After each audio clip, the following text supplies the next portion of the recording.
Wow, that is bright. For comparison, I did this on the opposite side of my test with beets. Well, I think blackberry is the new winner for brightest stain color. That's amazing with just one application and wiped off. A few months ago, I experimented with some staining techniques using stuff around the house. The biggest surprises were the turmeric spice and beet juice, and of course those blackberries, which I tried out shortly after I posted that video when they were ripe. In this video, I'll try out some of your suggestions. Before I get started, the samples from my first video have been sitting on my workbench ever since August, so let's take a look at them now. For the most part, the coloring has held up pretty well. I think some of them would probably fade more if they were left in direct sunlight. If I were going to use any of these stains on an actual project, I would still apply a clear top coat of lacquer or varnish to protect it from UV rays. Just as a reminder, stains, even commercial wood stains, are primarily for coloring wood and don't offer any real protection to the wood, so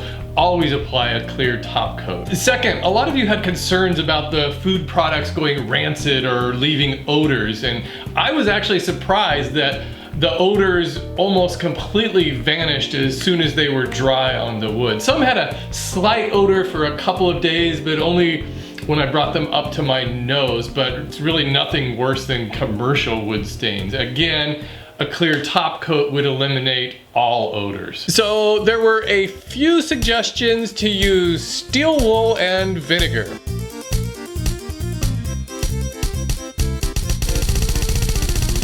Of course, this is a tried and true technique, and based on thousands of YouTube videos, I don't think there is much I can add to the technique, so I won't be trying that out in this video. For this edition of Weird Wood Stains, I've partnered with Metri to see how these stains will look on their interior molding. We've also teamed up with Chris Berry, the Idaho painter, who you also know from Home and Garden for Mere Mortals. He has a video showing you how easy it is to install Metri molding and how small changes can make a large impact. I've heard about fuming wood with ammonia, but I've never tried it. I'm gonna give it a shot on this piece of oak crown molding. I'll pour some of this into the bottom of this bucket. Wow, that's strong. I've got a block of wood with some nails on it to elevate my test piece. I don't want it directly in contact with the ammonia. I'll just let this sit and see what happens. Well, it's been 24 hours. Let's take a look at this. Oh, wow. Well, that made a huge difference. Here's the ammonia fumed piece and bare oak. It looks like the fumes penetrated deeply into all of the wood fibers, giving it this great walnut color. I should also point out that this is just regular household ammonia that I picked up at the supermarket. This is definitely a viable, effective option for coloring wood. Well, mustard will certainly leave a stain on your shirt when you're eating a hot dog. Let's see how well it works on wood.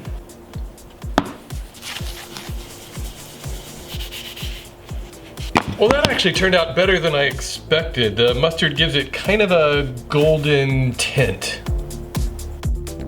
Shoe polish is an interesting suggestion. I am hoping it acts just like regular wood paste wax.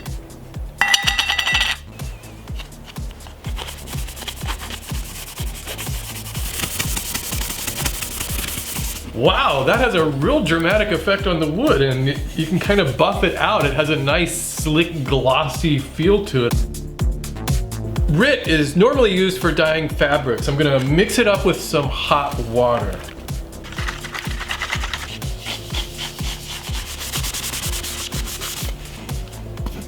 Well, another winner. I'd call RIT Dye very effective, and they come in all different colors, so it might be fun to experiment with those too. I thought this one sounded fun. Let's see if we give this board a Kool-Aid mustache. Well, this one definitely smells the best. It smells like candy in my shop. The grape Kool-Aid looks more green than purple. And now the cherry. I think Kool-Aid might work better on a lighter colored wood. This is a piece of the Metri crown molding made from poplar. Well, the Kool-Aid definitely worked on both of these pieces. It's more pronounced on the poplar, the lighter colored wood with no pronounced grain, but on the oak it does kind of give it a nice tint. I really think this is gonna be the messiest. I've got some really black used motor oil.